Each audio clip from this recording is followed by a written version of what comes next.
tell me that I'm never. Hai, hello, salam sejahtera Malaysia. Saudara-saudara, selamat datang ke channel Fels Lifestyle. Kepada yang baru di dalam channel ini, selamat bergabung admin ucapkan.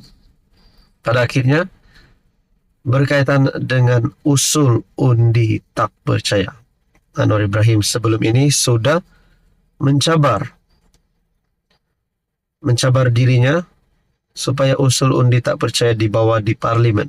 Dan pada akhirnya Anwar Ibrahim telah menang, tetap menang.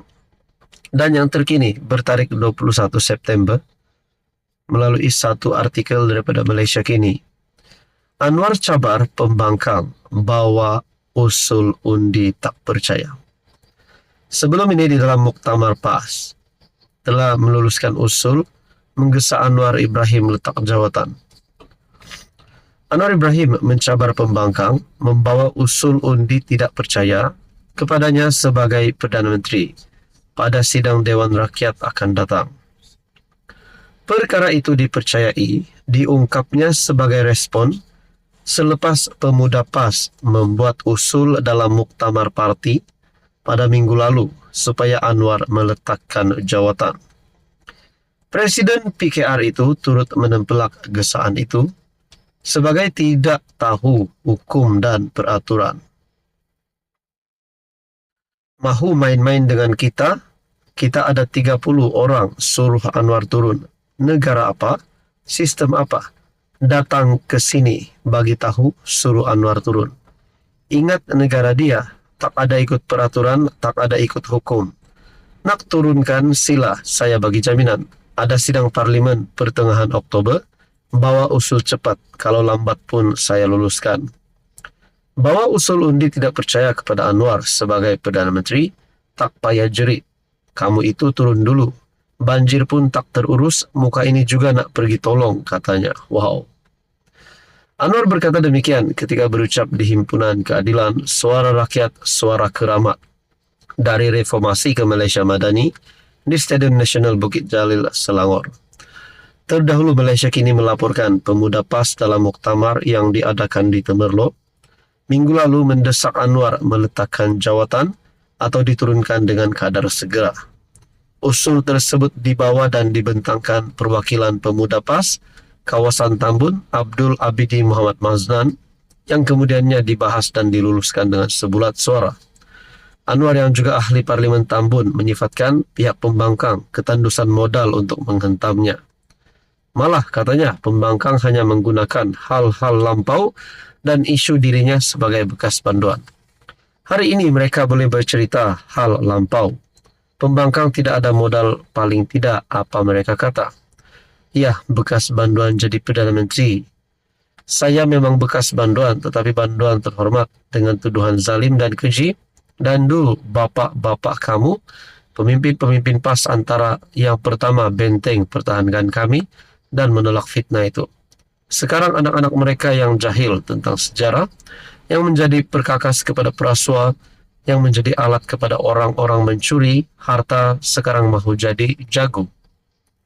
Saudara-saudara, inilah satu pengumuman Anwar Ibrahim yang bagi saya mengejutkan seluruh kepimpinan PN dan PAS dan menunjukkan Anwar sebenarnya layak untuk terus memegang jawatan sebagai Perdana Menteri. Apa komen Anda? Halo semua, salam sejahtera Malaysia. Selamat datang ke channel Fels Lifestyle. Terima kasih kerana terus setia dan bersama di dalam channel ini. Tuan-tuan dan puan, ada saja pendedahan daripada SPRM yang menggemparkan seluruh rakyat Malaysia. Seleweng dana sana sini, penyalahgunaan kuasa, salah guna jawatan yang mereka ada, sehingga menyebabkan kes rasuah di Malaysia ini semakin menjadi-jadi. Namun pada akhirnya, di bawah pemerintahan Perdana Menteri Datuk Seri Anwar Ibrahim, banyak kes rasuah yang berjaya ditumpaskan SPRM. Satu isu terkini ataupun satu keputusan terkini daripada SPRM yang pasti mengejutkan ramai. Mereka yang dipercayai Mereka lah yang diberikan amanah tanggung jawab, tapi mereka jugalah yang merosakkan kepercayaan rakyat Malaysia terhadap mereka.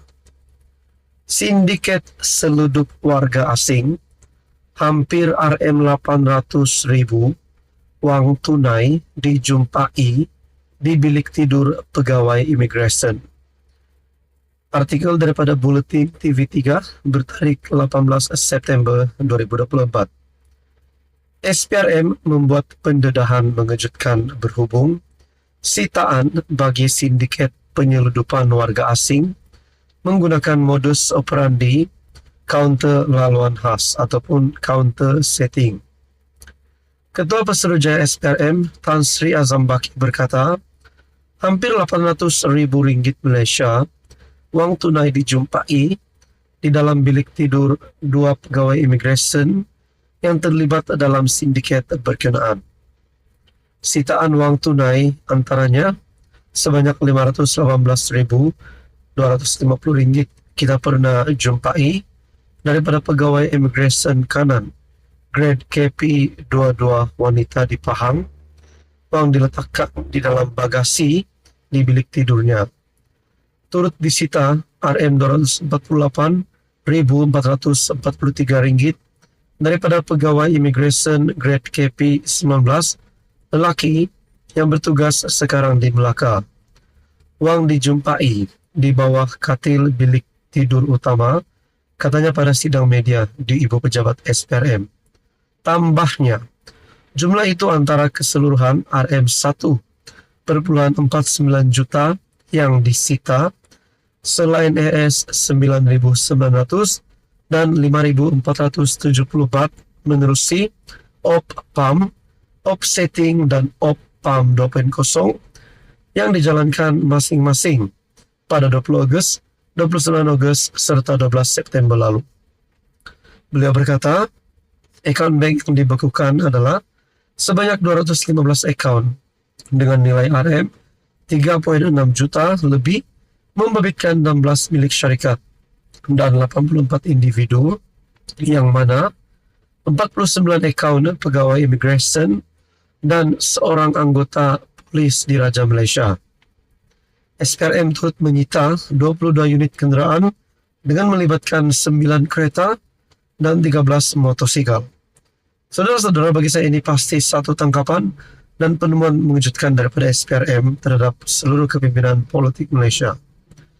Turut disita 2 jongkong emas masing-masing seberat 1 kilogram dengan anggaran nilai RM720,000 dan lebih 75 utas barang kemas seperti cincin, gelang rantai, loket, serta subang, selain 12 jam tangan pelbagai jenama.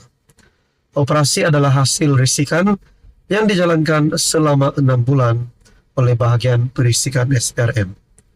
Mengulas lanjut, Azam Baki berkata, modus operandi sindiket adalah mempromosikan package untuk masuk ke Malaysia menerusi platform media sosial seperti Facebook, Telegram, dan aplikasi media sosial lain. Ujarnya, ejen akan menghubungi pegawai imigresen menerusi WhatsApp untuk mendapatkan tarikh yang sesuai untuk kumpulan warga asing datang ke Malaysia sebagai pelancong, dan pegawai imigresen terlibat akan memberi lampu hijau jika tarikh berkenaan sesuai. Tuan-tuan yang amat dihormati, apa komen anda? Ini pasti satu tangkapan dan penemuan mengejutkan seluruh rakyat Malaysia.